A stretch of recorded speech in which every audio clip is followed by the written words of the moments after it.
Alright, we are here with Wally. It is training session number 9. And there has been some questions about the fact of whether Wally's not moving forward because I've got side reins on him or because I've got a contact on his mouth.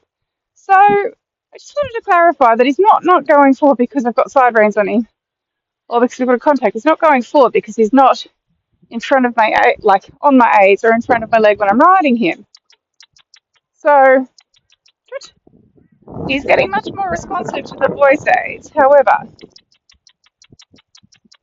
he does just cruise around for a little bit and will then just come back to walk. And so then I've got to chase him up again. Now my goal, trot. My goal when lunging a horse isn't have to chase it around the arena. I want it to move, trot, freely around me without me having to continually reiterate the aids, give little tugs up on the inside rein, keep flicking the whip. Because if he's not going to travel around me freely on the lunge, he's not going to travel around freely on the long reins. Now, what I've discovered is that Wally prefers to be on straight lines and to follow the rail. So the solution is not to take him back to the round yard, because we're not going to continuously ride him in the round yard. Come here, let's change direction. Now, the other thing I have found is that he actually travels better to the left than the right because he's not completely straight, which means he wants to be more on the left shoulder. Come here. Shoulder than the right shoulder, and that's okay.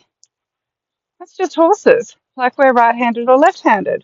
That means he moves more freely to the left than the right. I'm just going to give you a little demonstration to the right now, again without the side reins, and then I'm going to put the side reins on. No. And demonstrate how he goes with the side reins. Trot, trot, trot, trot, trot. Yeah, right. He's nice and relaxed. Good boy. So you come on. See there, he's falling out of the outside shoulder. Trot, trot. And every time he comes back to walk, he actually drifts out of that outside shoulder. Now, trot, trot. So you'll find if I start to walk around with him, I can keep him in trot more effectively. However, then we're not doing an even circle on both sides. And come here. So the idea behind putting the side reins on is to help keep him straighter. So you can see he overbends to the inside in this direction, falls out of the outside shoulder, loses the impulsion, and it's quite difficult to maintain in trot. So, and then canter's just impossible on the circle. I'm going to make the side reins a little bit shorter today. Heaven forbid, I'm not tying his bloody head down. Or I'm going to stay on this side because I've done less work on this side. Now, when I say I'm not tying his head down, the side reins have this little clip that slides on them. So this clip attaches to the bit. Then the side rein runs back to the roller, which allows him to put his head up or down as much as he wants. Then the collar lunge rotates with him to allow him to bend. But the idea is to stop him from over-bending in any direction. Boy. So he's put his head down because he's softening to the contact, not because I've tied his head down.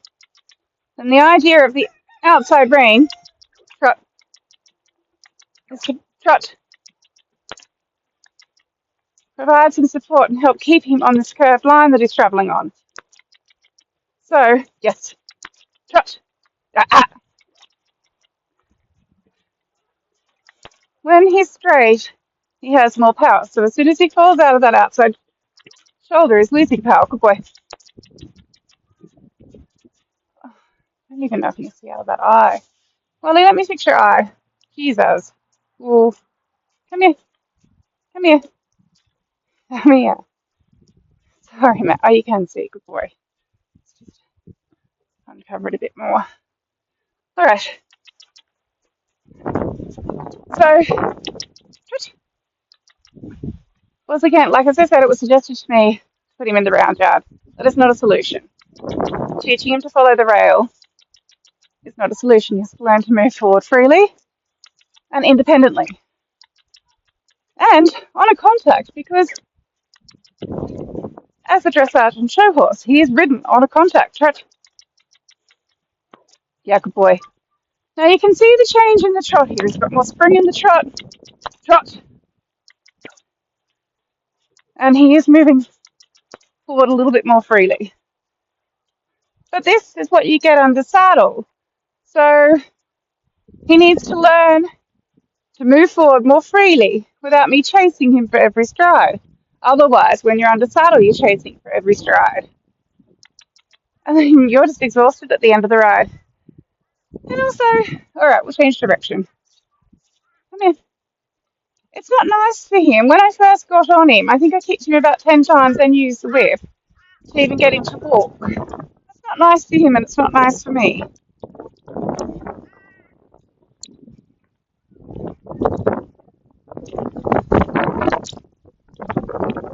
I want him to go forward up the line aid. So your sequence of leg aids being squeeze, kick, and then attack with the whip.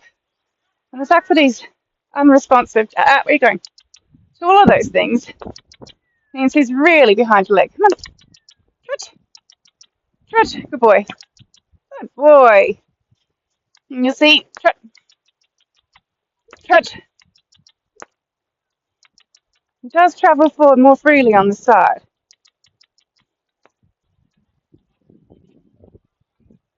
But that was like one circle, Wally. Come on. Trot. Trot. Oh, good boy. I'm just going to move him around the arena a little bit. Trot. Oh, good man. Trot.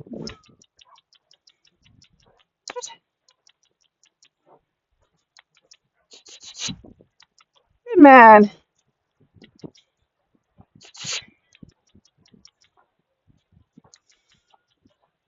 That was better. You can see from how he's standing, he is free to get his head up. I'm going to try and replicate that on the right side. Oh.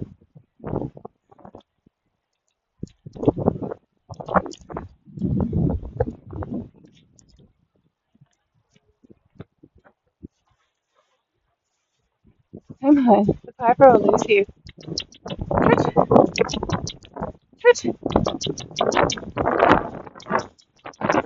Twitch. Come on. Good boy. Come on. It's that turn. Twitch.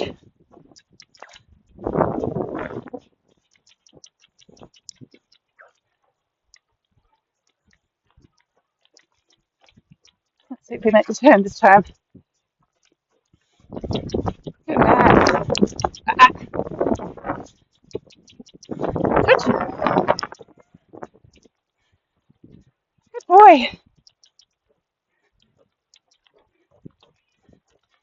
Good man.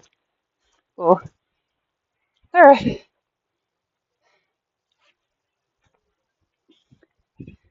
So as you can see, he's straighter and more connected in the cooler lunge.